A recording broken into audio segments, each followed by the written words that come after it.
श्यावरे रामचंद्र भगवान की जय हो। मोर मुकुट बंसी वाले की जय हो। पवन सुत हनुमान की जय हो। सभी को मेरा राम राम। तो आइए आज आप और हम गीता जी के 15वें अध्याय सुने, क्योंकि जिन्होंने गीता जी अपने कानों से श्रवण नहीं की है और जिन्होंने गीता जी का पाठ नहीं सुना है, नहीं पढ़ा है, तो पढ़े लिखे की तो जीभ बताई है, जैसे कि उसके मुंह में जीभ ही नहीं कटी हुई है। जिस जिभ्या से भगवान की वाणी और परमात्मा का नाम नहीं निकलता है, उस जिभ्या का कुछ महत्व नहीं है। और जिस आंखों से परमात्मा का दर्शन नहीं किया हो, तो भगवान ने स्वयं उसकी आंखों का उल्लू की आंखें बताई गई है। उसकी आंखें उल्लू जैसी है, उसको रात दिन में भी रात देखती है। और जिस मनुष्य ने अपने कानों से श्रीमद् भगवत गीता जी का श्लोक नहीं सुना है, तो उसके बिल भगवान ने बताया है कि सांप के बिल के समान है। क्योंकि भगवान अपना शरीर इसीलिए अपन को दिया है कि शीश दिया थने नीवन करवा, कान दिया सुन ज्ञान खिलौना माटी का। भगवान ने अपन का ऐसा खिलौना बनाया है।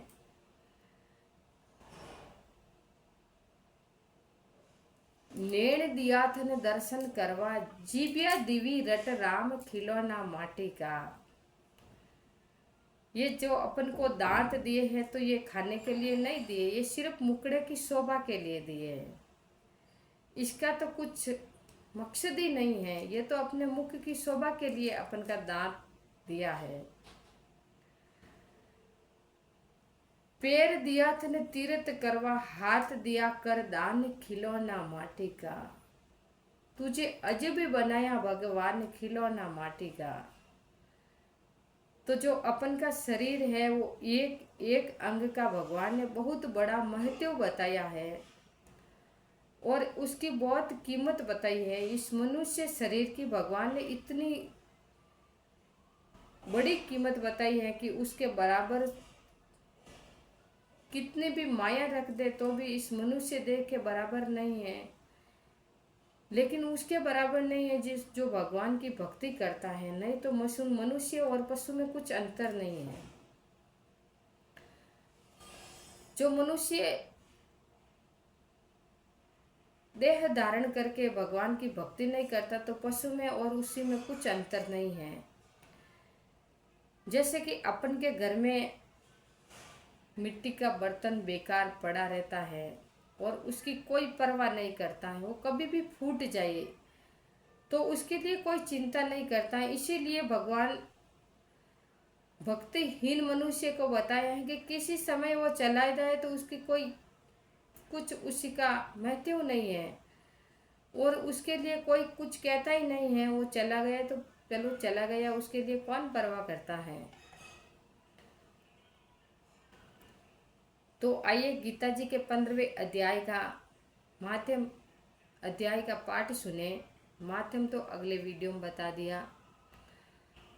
उसके उपरांत श्री कृष्ण भगवान फिर बोले कि हे अर्जुन, आदि पुरुष परमेश्वर रूप मूल वाले और ब्राह्मण रूप मुख्य शाखा वाले जिस संसार रूप पीपल के वृक्ष को अविनाशी कहते हैं तथा जिसके वेद पत्ते कहे गए हैं, उस संसार रूप वृक्ष को जो पुरुष मूल सही तत्व से जानता है, वह वेद के तात्पर्य को जानने वाला है। हे अर्जुन, उस संसार वृक्ष की तीनों गुण रूप जल के द्वारा बढ़ी हुई एवं विषय भोग रूप कोपलों वाली वेद मनुष्य और तिर्यक आदि योनि रूप शाखाएं नीचे और ऊपर सर्वत्र फैली हुई है तथा मनुष्य योनि में कर्मों के अनुसार बांधने वाली अहंता ममता और वासना रूप जड़ें भी नीचे और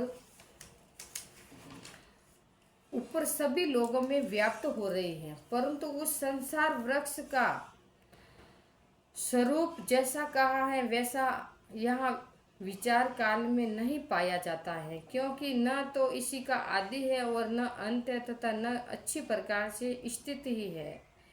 इसीलिए इस अहंता, ममता और वासना रूप अति दृढ़ मूलों वाले संसार रूप पीपल के वृक्ष को दृढ़ वैराग्य रूप शस्त्र द्वारा काट कर उसके उपरांत उस परम पद रूप परमेश्वर को अच्छी प्रकार खोजना चाहिए, कि जिसमें गए हुए पुरुष फिर पीछे संसार में नहीं आते हैं, और जिस परमेश्वर से यह पुरातन संसार वृक्ष की प्रवृत्ति विस्तार को प्राप्त हुआ है, उसे ही आदि पुरुष नारायण के मैं शरण हूँ इसी प्रकार दृढ़ निश्चय करके नष्ट हो गया है। मान और मोह जिनका तथा जीत लिया है, आसक्ति रूप दोष जिन्होंने और परमात्मा के स्वरूप में है, निरंतर स्थित जिनकी तथा अच्छी प्रकार से नष्ट हो गई है, कामना जिनकी, ऐसे वे सुख दुख नामक दुद्धों से विमुक्त हुए ज्ञानी जन उस अविनाशी परम पद को प्राप्त होते हैं। उस स्वयं प्रकाशमय परम पद को न सूर्य प्रकाशित कर सकता है और न चंद्रमा और न अग्नि ही प्रकाशित कर सकते हैं, तथा जिस परम पद को प्राप्त होकर मनुष्य पीछे संसार में नहीं आते, वही मेरा परम धाम है। हे अर्जुन, इस देह में यह जीवात्मा मेरा ही सनातन अंश है और वही इन त्रिगुणमय माया से स्थित हुई मन सहित पांचों इंद्रियों को आकर्षण किया करता है। कैसे कि वायु गंध के स्थान से गंध को जैसे ग्रहण करके ले जाता है, वैसे ही देहादिकों का स्वामी जीवात्मा भी जिस पहले शरीर को त्यागता है और उससे इन मन सहित इंद्रियों को ग्रहण करके फिर जिस शरीर को प्राप्त होता है उसमें जाता है, उस शरीर में स्थित हुआ यह जीवात्मा स्रोत, चक्षु और त्वचा को तथा रसना, ग्रहण और मन को आश्रय करके अर्थात इन सब के सहारे से ही विषयों को सेवन करता है, परंतु शरीर छोड़कर जाते हुए को अथवा शरीर में स्थित हुए को और विषयों को भोगते हुए को अथवा तीनों गुणों से युक्त हुए को भी अज्ञानी जन नहीं जानते हैं। केवल ज्ञान रूप नेत्रों वाले ज्ञानी जन ही तत्व से जानते हैं, क्योंकि योगी जन भी अपने हृदय में स्थित हुए इस आत्मा को यत्न करते हुए भी तत्व से जानते हैं, और जिन्होंने अपने अंतकरण को शुद्ध नहीं किया है, ऐसे अज्ञानी जन तो यत्न करते हुए भी इस आत्मा को नहीं जानते हैं।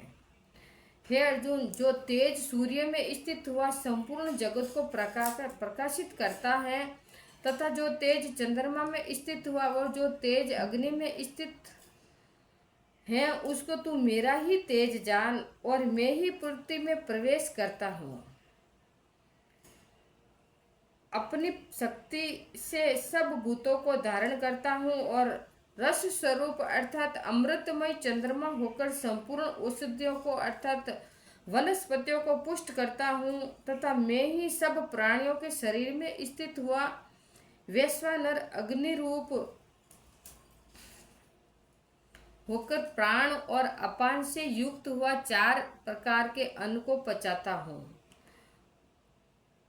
और मैं ही सब प्राणियों के हृदय में अंतर्यामी रूप से स्थित हूँ, तथा मेरे से ही समृद्धि, ज्ञान और अपोहन होता है, और सब द्वंद्वों द्वारा वेदों द्वारा मैं ही जानने योग्य हूँ, तथा वेदांत का कर्ता और वेदों को जानने वाला भी मैं ही हूँ। हे अर्जुन, इस संसार में नाशवान और अविनाशी भी यह 2 प्रकार के पुरुष हैं। उनमें संपूर्ण भूत प्राणियों के शरीर तो नाशवान है और जीवात्मा अविनाशी कहा जाता है, तथा उन दोनों से उत्तम पुरुष तो अन्य ही है कि जो तीनों लोगों में प्रवेश करके सबका धारण पोषण करता है, एवं अविनाशी परमेश्वर और परमात्मा ऐसे कहा गया है, क्योंकि मैं नाशवान जड़ वर्ग चतुर से तो स्वरता अतीत हूँ और माया में स्थित अविनाशी जीवात्मा से भी उत्तम हूँ। इसीलिए लोक में और वेद में भी पुरुषोत्तम नाम से प्रसिद्ध है।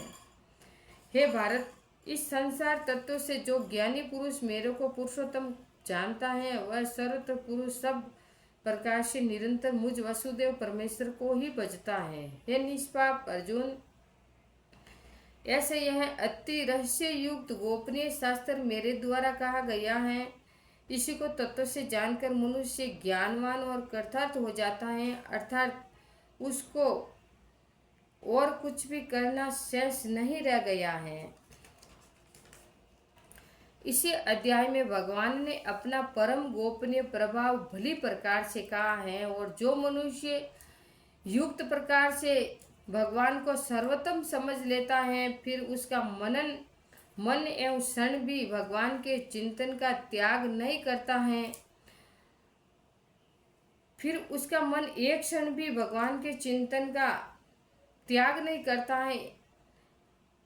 कर सकता, क्योंकि जिस वस्तु को मनुष्य उत्तम समझता है उसी में उसका प्रेम होता है, और जिसमें प्रेम होता है उसी का चिंतन होता है। अंत एवं सबका मुख्य कर्तव्य है कि भगवान के परम गोपनीय प्रभाव को भली प्रकार समझने के लिए नाशवान क्षण भंगुर संसार की आसक्ति का सर्वथा त्याग करके एवं परमात्मा के शरण होकर भजन और सत्संग की ही विशेष चेष्टा करे। तो भगवान कहते हैं कि हे अर्जुन, मनुष्य को चाहिए कि सब काम छोड़ करके विशेषता मेरे सत्संग के ऊपर ध्यान दे और मेरी सत्संग सुने। और भगवान सत्संग की इतनी महिमा बताई है और भगवान अपने भक्ति की इतनी महिमा बताई है कि अपने छोटे मुख से मैं वर्णन नहीं कर सकती हूँ। सत्संग की महिमा तो तुलसीदास जी भी अपने जीवन को बहुत छोटा बताया है कि मैं मेरे मुख से सत्संग की महिमा नहीं सुना सकता हूँ, तो मेरी और आपकी तो बात ही क्या है। इसीलिए आपको ये 15वां अध्याय सुनाया। आप भी अपने घर में 15वें अध्याय का महात्म्य जरूर सुने और कथा जरूर करें। सभी को मेरा राम।